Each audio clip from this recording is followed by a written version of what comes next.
When we think about memorable camera directions, we may think of those high-up crane shots, or elaborate long takes, or robot arms. But why do we really move the camera? When is a slow push in on a character more effective than a static shot or vice versa? Why would this shot Shit just got real. not work for this scene? She's been murdered, and you think I did it.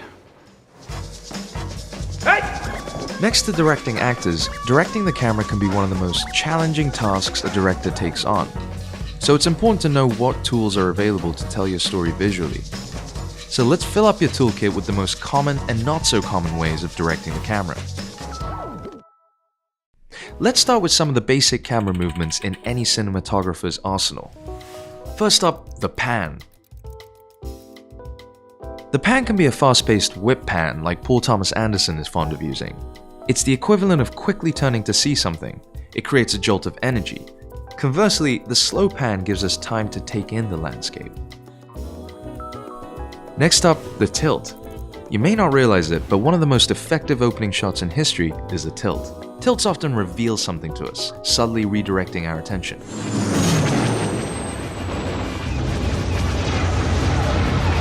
Next up, the zoom. The zoom can be a funny kind of punctuation because of its sudden nature. Our next shot is the dolly. A smooth movement often on a track, which moves the camera through a space, creating a different type of visual experience than the zoom or pan. Vertigo was the first film to ever combine the dolly and zoom at once. This is called the reverse dolly zoom. It's become a favorite of many filmmakers to show a character having an intense internal experience. Next, let's look at the pedestal shot, which moves the camera up and down. Here it's used to reveal the stakes of a scene in Inglourious Basterds. Another impressive three-dimensional move is the crane or boom shot, which might also tilt the camera and use a larger range of motion.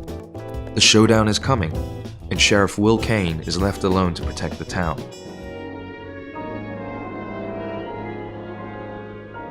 Next, the Steadicam or gimbal. Steadicam or gimbal shots like this one can have the same effect as the dolly, but because the camera is stabilized on the camera operator, it gracefully glides within a space. You can take that even a step further with the handheld shot. The handheld shot moves the camera through the space much like the Steadicam or gimbal, but it also has a raw, shaky feeling that creates more anxiety in the viewer. And lastly, we'll take a look at a type of shot that doesn't physically move the camera, but moves the lens, the rack focus. By racking focus, you bring something to the viewer's attention. All of those camera moves are fairly common knowledge. What really makes a great filmmaker is how you can combine them in unique ways. If you shoot scenes on sticks, but then go handheld for a sudden violent fight scene, well, then you got everyone paying attention and literally feeling the camera choices. Take a look at this shot from Straight Outta Compton. The shot slowly ventures through the party, starting up above the party, then lowering down to a camera operator, who then takes it into a swimming pool, and then hands it off to another operator. The effect? We, the viewers, feel like we're there. How about this shot from the circle? It starts as a drone shot, but it's soon handed to an operator who glides the camera through the sequence. By combining shots in unique ways, you can direct the camera to create an engaging experience. Free shot listing software like Studio Binder makes that part much easier. It lays out all of the most common shot, angle, equipment, and gear choices for you as checkboxes, so you can think more creatively and combine them in new ways. Yes, there are a lot of camera moves and a lot of ways to combine them. But before you strap a camera operator to a drone and fly him off a cliff, ask yourself one important question. Do you have insurance?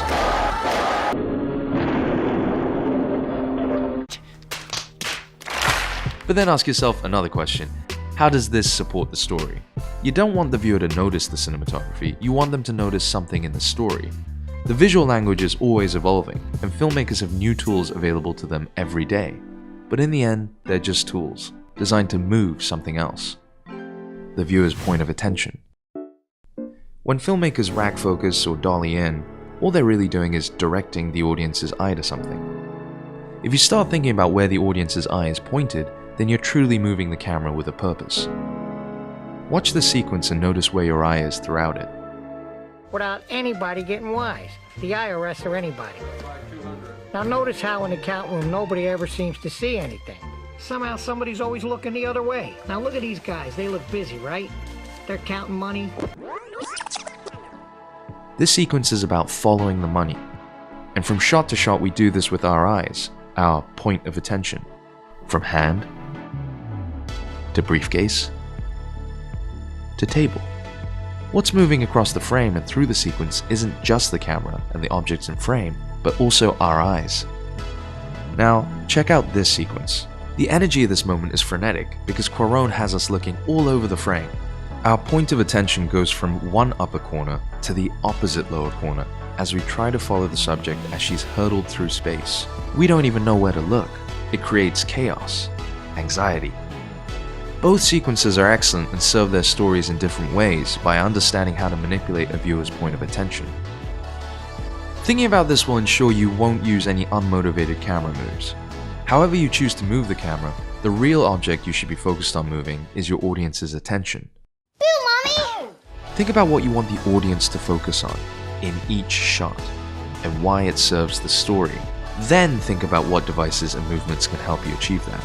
Because if you're moving the camera without thinking about where the audience is looking, they're probably going to start looking at their phones. Really? If you liked the video, make sure you share and subscribe. See you in the next video.